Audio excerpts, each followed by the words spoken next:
is you listen to your woman. See the psychology here?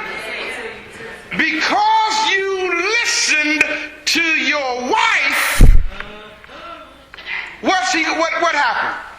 And has eaten of the tree. And you ate of the tree that I told you not to eat of. Not to eat of. Thou shalt, cursed is the ground for thy sake. What's cursed? Cursed is the ground for thy sake. Ain't that deep? In other words, God cursed the ground. He didn't curse the man. He cursed the ground because he listened to his wife and ate of the fruit.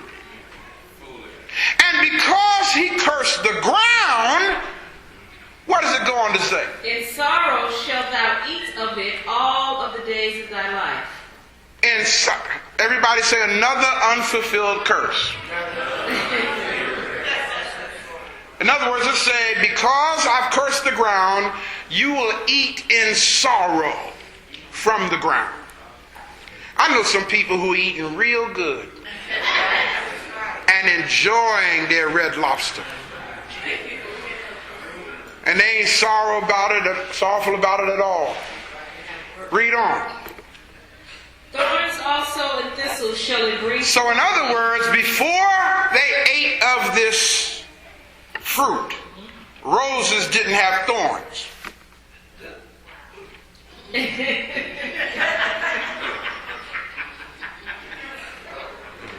Doesn't make any sense, y'all.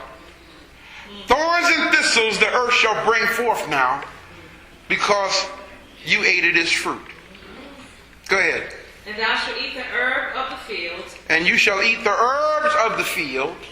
In the sweat of thy face. In the sweat of thy face. Shalt thou eat bread. Shalt thou eat bread. Till thou return unto the ground. Until you die. This is some deep stuff, y'all, because this one almighty, great, loving God cursed all this because somebody ate some fruit. If you steal some fruit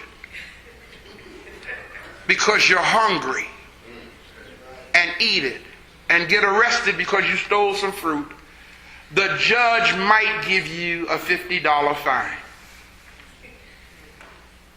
But this God that we're reading about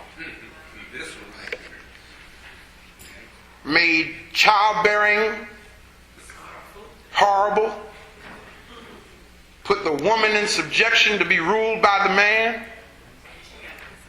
cursed every snake that ever came into existence to crawl all over the ground. Man got a slave like I don't know what to feed his family, all because somebody bit a piece of fruit. That's idiotic. You mean to tell me this loving God that we've been taught so much about could not have enough compassion or understanding to say, I understand. I understand. The serpent tricked you. You didn't know no better. Because you didn't know the difference between right and wrong anyhow. So since you didn't know the difference between right and wrong, how are you going to know this is wrong if you do it?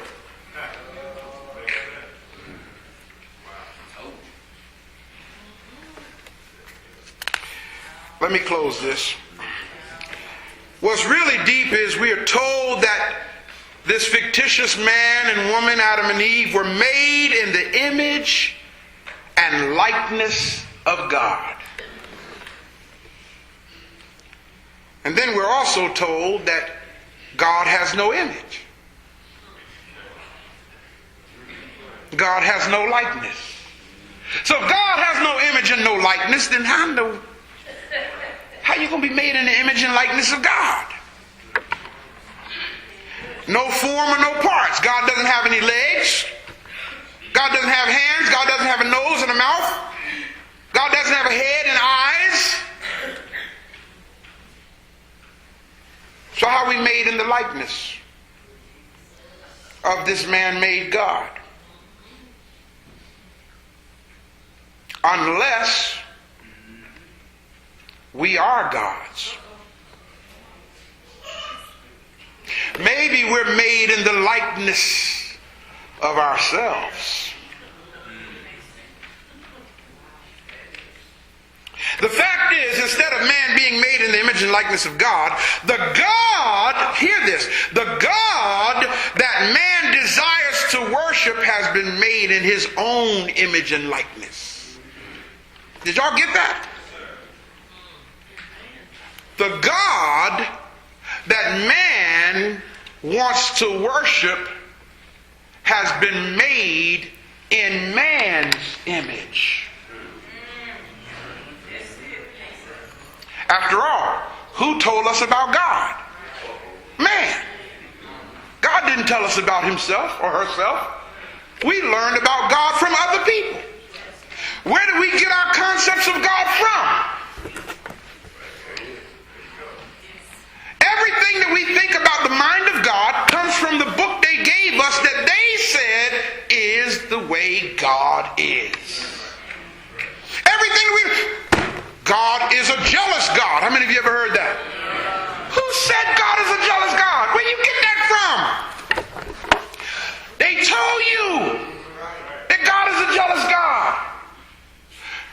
God is a God of peace. Where'd you get that from? They told you. Then they turned right around and told you God is a God of war. So which one is it?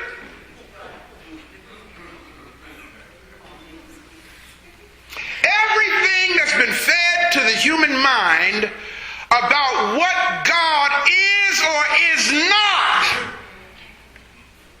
came from another human's mind.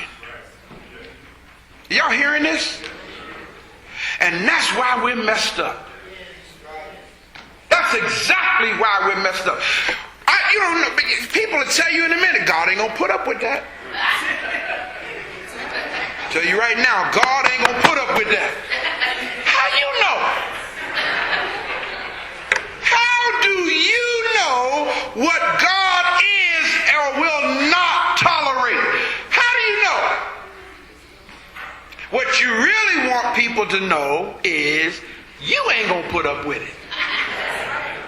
So because you ain't gonna put up with it, guess what you do? You try to scare them into acting like you want them to act by telling them, God getting tired of you.